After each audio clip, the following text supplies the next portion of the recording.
एक डर के रहना और दूसरा है डटे रहना। जम के बोलो जरा, दोनों शब्द बोल के बताओ कौन कौन सा है? डर के रहना और डटे रहना।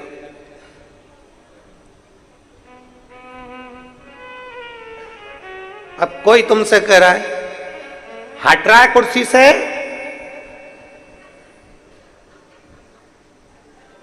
डर गए तो?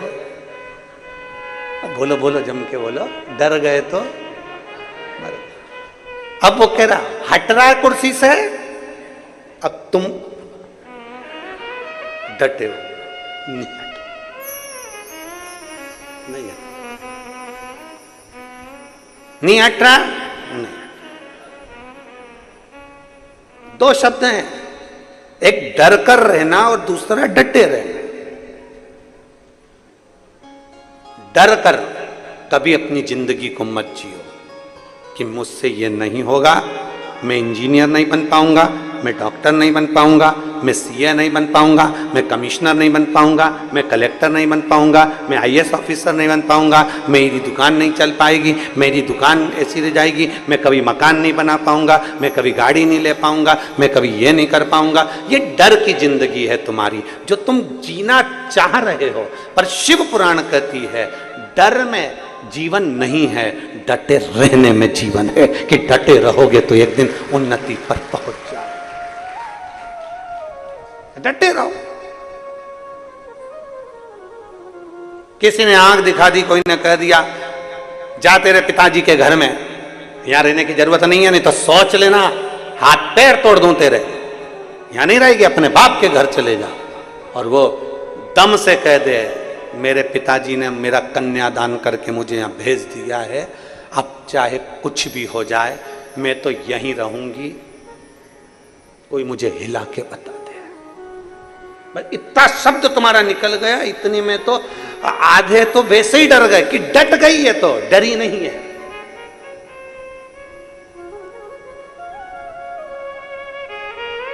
लोग क्या कहेंगे?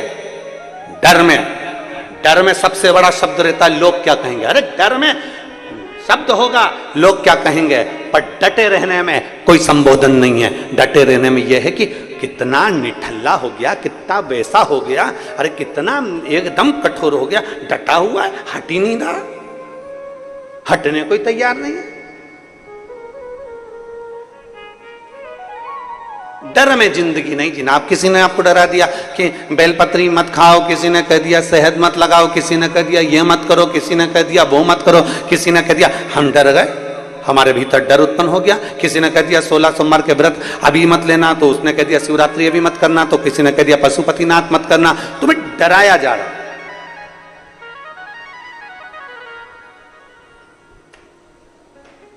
कभी कोई डराने आ जाता है, कभी कोई डराने आ जाता है। कभी कह देते हैं, कभी लगता है कि सोमवार को शंकर जी को जल नहीं चढ़ाऊंगी तो शंकर जी रूठ जाएगा, फिर मंगलवार को हनुमान जी के मंदिर नहीं जाऊंगा तो हनुमान जी रूठ जाएगा, फिर बुधवार को गणेश जी के यहाँ नहीं जाऊंगा तो गणेश जी रूठ जाएगा, गुरुवार को अगर मैं गुरु महाराज के नहीं जाऊंगा तो गुरु जी महाराज रूठ जाएंगे, शुक्रवार को संतोषी माता के नहीं जाऊंगा तो संतोषी माता रूठ जाएगी, शनिवार को शनि महाराज के यहाँ तेल नहीं चढ़ाऊंगा तो शनि महाराज रूठ जाएंगे, रविवार को सूर्य नारायण को अर्घ नहीं दूंगा तो सूर्य नारायण रूठ जाएंगे। पूरे 7 दिन तुम डर डर डर डर डर डर की जिंदगी जी ली है, और वो डर की जिंदगी में तुम उन्नति नहीं कर पाए। जिस दिन तुमने सोच लिया एक पकड़ूंगा शंकर जी का मंदिर और एक लोटा जल, डटे रहूंगा। जिस दिन तुमने सोच लिया कि अब मैं डरने वाला नहीं, अब डटे रहने वाला हूं। डटे रहना मतलब एक लोटा जल लेकर शिव जी के मंदिर जाऊंगा, रोज जाऊंगा, 5 मिनट जाऊंगा, 2 मिनट जाऊंगा, पर डटे रहूंगा। रोज जाऊंगा 5 मिनट के लिए, अब मैं कहीं नहीं भटकूंगा। कोई कहते कि तुम गणेश जी क्या नहीं गए इसलिए ऐसा हो गया, मंगलवार को हनुमान जी क्या नहीं गए इसलिए ऐसा हो गया, बुधवार को तुम वहां नहीं पहुंचे इसलिए ऐसा हो गया, शनि महाराज को तेल नहीं चढ़ाया इसलिए ऐसा हो गया, गुरुवार को तुम वहां नहीं गए इसलिए। पूरा 1 हफ्ता तुम्हारा डर डर डर डर डर डर डर में निकल गया। जिस दिन तुम सोच लेते कि अब मेरा शंकर मेरे साथ में है, एक लोटा जल जब चढ़ाते हैं शंकर जी मेरा हाथ पकड़ लेते हैं, तो अब मुझे डरने की जरूरत नहीं है, मैं डट कर काम करूंगा और आगे बढ़ूंगा। क्यों डर रहे हैं? और डराने वाले तुमको डराने में लगे हैं। डराने वाले तुम्हें डराने में लगे। तो मानी गया था ना, तूने वहां पर प्रसाद नहीं चढ़ाया, तूने वहां पर ऐसा नहीं करा, तूने तेल नहीं चढ़ाया, तूने नमक नहीं चढ़ाया, तो तूने ये नहीं चढ़ाया, वो डर रहे। पत्रिका में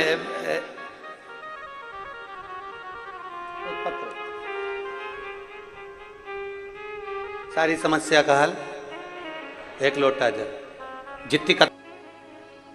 संत नामदेव जी से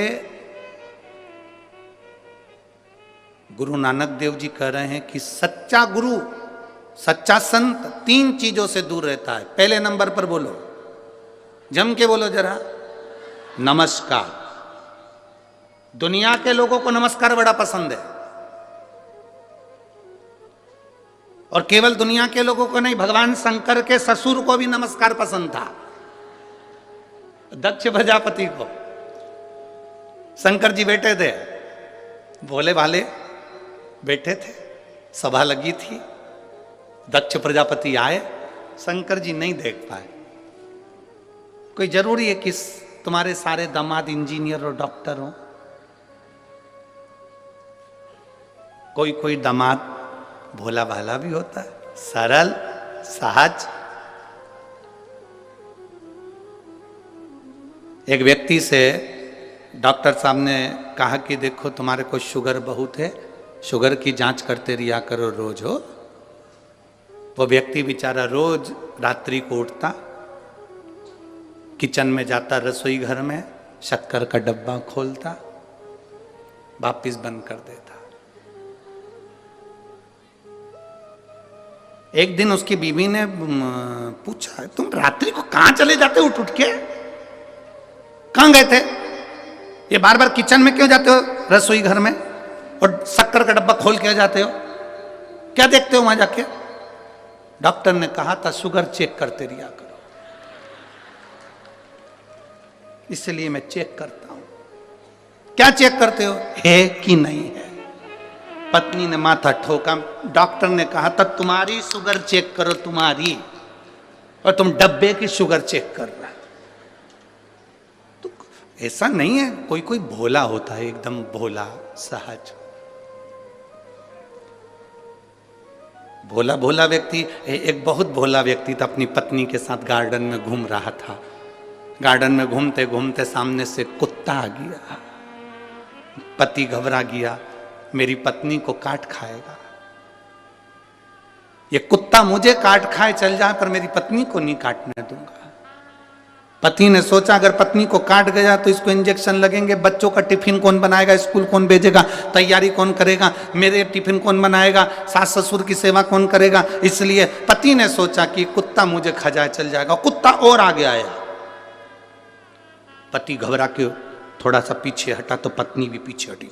कुत्ता और लपक के आया, पति को आ गया गुस्सा, उसने पत्नी का हाथ पकड़ा, उसको गोदी में उठा लिया। जैसे ही गोदी में उठाया कुत्ता भाग गया। कुत्ता भाग, पत्नी को नीचे उतार दिया। पत्नी गुस्से में लाल हो गई। ऐसा मूर्ख पति मैंने जिंदगी में कभी नहीं देखा। दुनिया के लोग कुत्ते को भगाने के लिए पत्थर उठाते, तुमने मुझे उठा लिया। अब पति कैसे समझाए कि मैंने तुझे इसलिए उठाया था कि कुत्ता मेरे पांव को खजाए पर मैं तुझे नहीं खाने दूंगा। पर जिसकी किस्मत में भाटा लिखा हो वो क्या करेगा? भोला, बहुत भोला। अब कोई जरूरी नहीं कि तुम्हारे सारे दामाद इंजीनियर हैं, डॉक्टर हैं, कलेक्टर हैं तो सभी एक जैसे। ना ना ना, शंकर भगवान अडमस्त होकर बैठे हुए थे। दक्ष प्रजापति आए, सबने उठकर प्रणाम करा। शंकर जी उठ ही नहीं पाए, वो तो अलमस्त बैठे हुए थे, अलमस्त। दक्ष प्रजापति को नमस्कार बड़ा पसंद था, इन्होंने नहीं करा, गुस्सा आ गया। दक्ष प्रजापति को क्रोध आया और क्रोध आते से दक्ष प्रजापति ने श्राप दे दिया भगवान शंकर को। ए शिव, मैं तुझे श्राप देता हूं, तो मेरी बेटी का पति होकर, मेरा दामाद होकर तूने मुझे प्रणाम नहीं करा, मैं तुझे श्राप देता हूं, तू शमशान में निवास करेगा।